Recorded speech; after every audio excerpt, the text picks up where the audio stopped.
Welcome to Adventures in Accessibility, a podcast that explores the far reaches of disability, access, and inclusion, with your host, Emily Schumann. Welcome back, everyone, and thanks for joining us. Today's guest is Michael Kutcher. From the moment of birth, Michael has overcome challenges and conquered obstacles that most people never even catch a glimpse of. Born as an unexpected twin, Michael met the first of many challenges at delivery. He was notably smaller than his twin at less than 5 pounds, was hardly responsive, and struggled to take his first breath. By age 3, Michael was battling significant developmental delays and was diagnosed with cerebral palsy before he entered kindergarten. Michael is a keynote speaker, speaking internationally about diversity and inclusion and helping audiences to change their perspective of the disability community. He's also a disability advocate and advisor. He's the creator of the Diffability brand and has recently finished his memoir to be released in the upcoming year. Hi, Michael. Thanks so much for being our guest today. We're so pleased to have you. Hey, Emily. Great to be here with you. So some of our listeners might not be familiar with you and kind of your story. So if you could please just tell us about yourself. Boy, where do I start? I think in the realm of this discussion, my name is Michael Kutcher. I have cerebral palsy, a disability that I was diagnosed with at the age of 3. And I kind of went through life trying to figure out my disability and cope with it. But I found it to actually be a strength of mine. And we'll speak about that later perhaps. But in today's world, I'm a very successful individual. I work within corporate finance at a large insurance company, been there for about 18 years. So I have a successful business career. I have a family here in Fort Collins, Colorado, which keeps me busy as well. In addition to, I'm an advocate for disability rights and disability inclusion. So I do a lot of keynote speaking on disabilities and inclusion. Recently written a memoir to be released soon. And so just like to stay busy and do all that I can in terms of giving back to the disability community. And that's about it. Well, you mentioned that you were diagnosed with cerebral palsy at 3, right? Mm-hmm. So I'd love to know more about how growing up with a disability affected you and maybe what you want our listeners to know about life with cerebral palsy.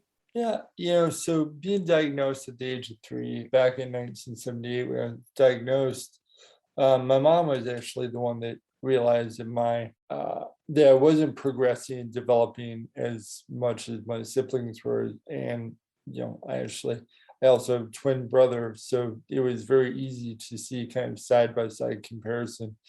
And my mom diagnosed me with cerebral palsy, or assisted to. But, growing up with a disability, I didn't really even know that I had, put it this way, I didn't even know about the disability word until I was about 7 or 8 years old.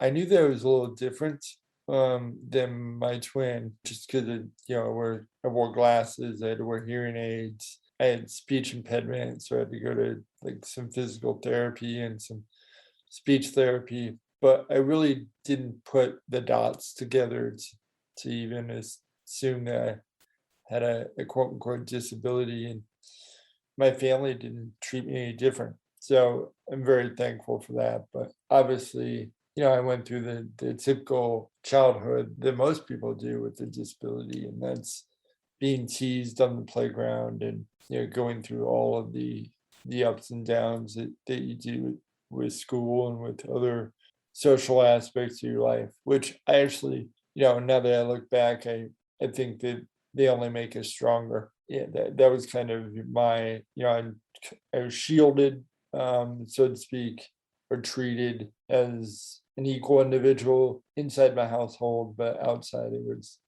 a little bit different. Well, and you mentioned to me ahead of time that you actually hid your disability for a number of years. So could you talk a little bit more about that? Yeah, so I have cerebral palsy, but it's a very mild form of cerebral palsy. As you know, cerebral palsy has a wide variety of spectrum that it can fall on. Mild cases such as mine, or severe cases where an individual may need assistance with a lot of things. So I was able to hide it. I was able to wear contacts and not glasses. I was able to, I've learned to, even though I'm about 80% deaf in my left ear, I learned to hear out of one ear and adapt and not wear my hearing aids.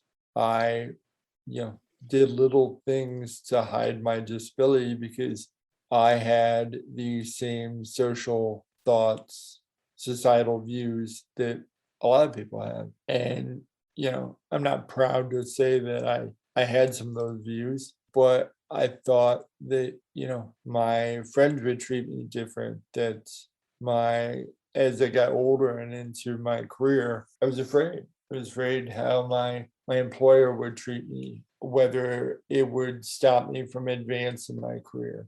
I was dating, and there was the fear of what the opposite sex would think. So all of that's real. And I think a lot of that was ingrained in me. That fear was ingrained in me from the playground, and just growing up when I was younger. Yeah, I think that those thoughts and the reality of that is absolutely real. For those that have a more visible disability than myself, I know they're real. I've heard the stories, and it's unbelievably sad that we're in that type of society today. 30 years after the ADA was passed. It's sad, but it's not surprising. I just try to give a message of, maybe hope or realization to audiences that, look at me, I'm successful. I have a loving family. I have children. I'm a productive member of society, regardless if I have a disability or not. And you talked about me hiding it. I did hide it, but I actually didn't come to grips with it and own it until I was about 30 years old. And that's on me and my fear and needing to own it. I wish I would have owned it sooner. Life would have been probably a lot easier for me. And once I did own it and I stepped forward as an individual with a disability, nothing changed. People actually, understood. They accepted me. Everyone from that employer that I was afraid of, to the opposite sex, to friends. I kind of question what I was afraid of, but unfortunately it's societal views that they're still out there. Yeah, I really appreciate you sharing that. I think, that sort of internalized stereotyping that we have as people with disabilities is something that we don't talk about enough. So I appreciate that transparency from you. On the flip side, so nowadays you are a disability advocate. So, why is that important to you? Why is that work important to you now? So that came about, like I said, when I was 30, and I met an individual. Her cerebral palsy was more severe than mine. I understood, and I started to realize after meeting her that despite the severity, we both are a part of a group, right? A part of a community, and that being the disability community. And she doesn't really have a platform. Given who my brother is, my brother being Michael Kutcher, I almost had a platform, right, with my family name. And I was always struggling, like, how do I use that platform to do great things? And what do I want to be a part of? What can I be a part of to elevate the conversation and do better? And after meeting this young girl, I realized that this is an area that I can make a difference. And that if I can use a platform that I've gotten because of my family name, then I'm going to use that for the betterment of all and have the influence that I can have, with the disability community, my community, and be a voice for those that that don't have a voice. And along those lines of, what you're doing for the community and the difference that you are making, you recently created a brand called Diffability.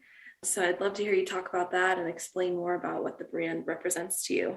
Yeah, so I've always, as I speak to audiences and through the advocacy work I've done, I'm happy to support the disability community. But as I started kind of using the word disability more and more, I kind of became uncomfortable with it. And the reason I uncomfortable with it is because when I look at the word and I break the word down, yeah, it's obviously has a prefix of dis and then you have the root word being ability. And yeah, if you look at the prefix of dis and started thinking of different words that are associated with dis and disassociate, and it's kind of negative in a way. I don't think that the individuals that created the word disability meant for it to be, but I don't know, maybe they did. To me, it has a negative connotation about it. And I don't think there's anything negative about my ability. And I don't think there's anything negative about your ability, Emily. They're just different. And I think that once we stop looking at people as having a disability or ability or what they can and can't do, why don't we just recognize and accept that we're all different and we all have different abilities? I think that, if you really look at the world, that's what we're all made up of, and how the world wouldn't survive if we were all the same and had the same abilities. We need differences. And I often say that, through my career, I've had the ability to do a lot of things, and I've learned, and I've been able to gain knowledge to give me the ability to speak in my profession. And you probably have in yours as well. You probably could not speak towards my profession, and I can't speak towards yours. So those are different abilities. They don't make us inferior or they don't make us less. They just make us different, and we need that. I really love that, and I think it's it really speaks to the power of language and how language evolves over time, and we need to be evolving along with it. So well, to pivot just a little bit, I'd love to know more about how and when you learned about the Americans with Disabilities Act itself. Yeah, I learned about it back in college, really, or maybe it was even high school, just in my schooling. And I understood what it was, but I really wasn't at a point where I was really attuned to it and knew exactly like what it represented. I had the pleasure many years ago to meet Tom Harkin, who is the godfather, I call him, of the ADA. And I'm from Iowa, and Senator Harkin was a great Democratic senator from Iowa for a number of years, and I started to learn his story and why he created the ADA. And it was in honor of his brother who was deaf. And I thought that was remarkable. There's just that he would take that on. And I think that we all owe him a debt of gratitude for being that grandfather of the ADA. Yeah, I think that the ADA is important in our legislation, and it was an important movement back in 1990. But what's crazy that was 1990. I mean, yeah, it was 30 years ago, and I was 12, but it's unfortunate that it took that long to get that enacted in place. And I think that there's still a long way to go. I think that there's a long way to go for a lot of civil rights, and for any type of rights out there that are being fought for. And I just hope that through my voice and through my work that I can give people a different perspective on people with disabilities, and I can show them that we're all different. We all have different abilities. You need to accept that and embrace that. Maybe that'll get us to a different place in society. Well, and you've spoken to this a little bit already, but if you could wave a magic wand, what would be your hope for the future of disability or the disability community? It's a great question. It's to get rid of the stigma that individuals with disabilities are less. And I think there is a lot of work that needs to be done with accessibility for all. And the ADA was supposed to show and represent kind of equality with the disability community, and I don't think that we're entirely there yet. So maybe the thing that I started with is kind of the societal views, and I think that starts in schools. I think that starts at the home. Yeah, if you look at the Civil Rights Act and you look at that community, they've come a long way.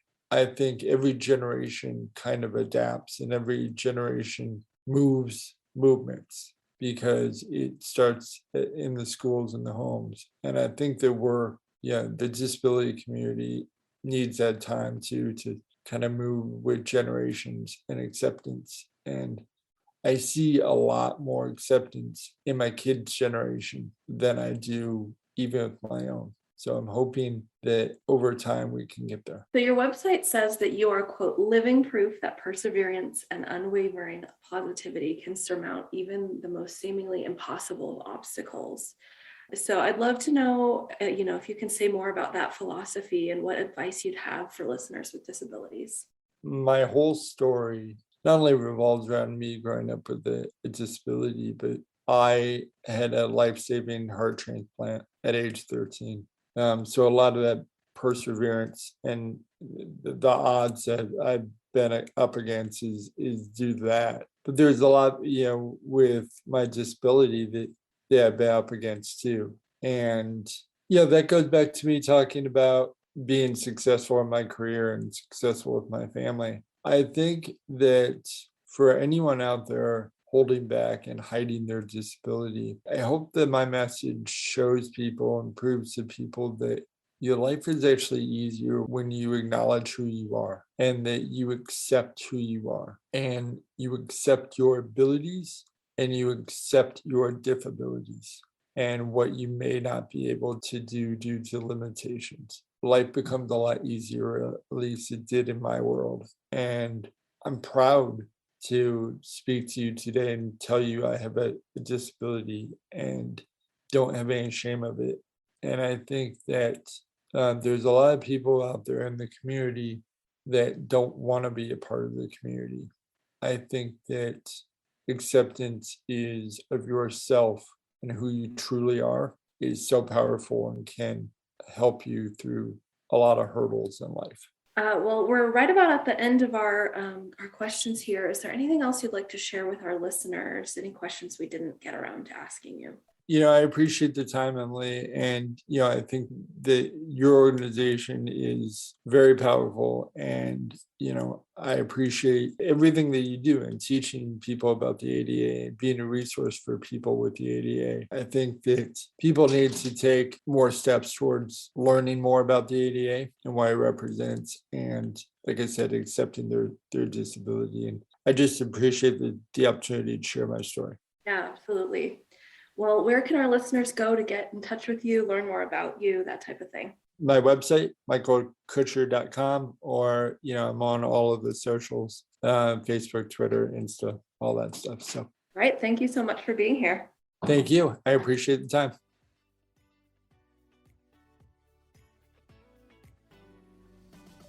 Thank you for listening to this week's episode of Adventures in Accessibility. Tune in next time for another dive into the unknown. Adventures in Accessibility is hosted by Emily Schumann, and Jessica Lucinia is our sound engineer. This podcast is a project of the Rocky Mountain ADA Center and is funded under a grant from the National Institute on Disability, Independent Living, and Rehabilitation Research. Grant number 90DPAD0009-01-00. This production is intended solely for entertainment and informal guidance and should not be considered legal advice. The opinions expressed by guests are not necessarily held or endorsed by the Rocky Mountain ADA Center.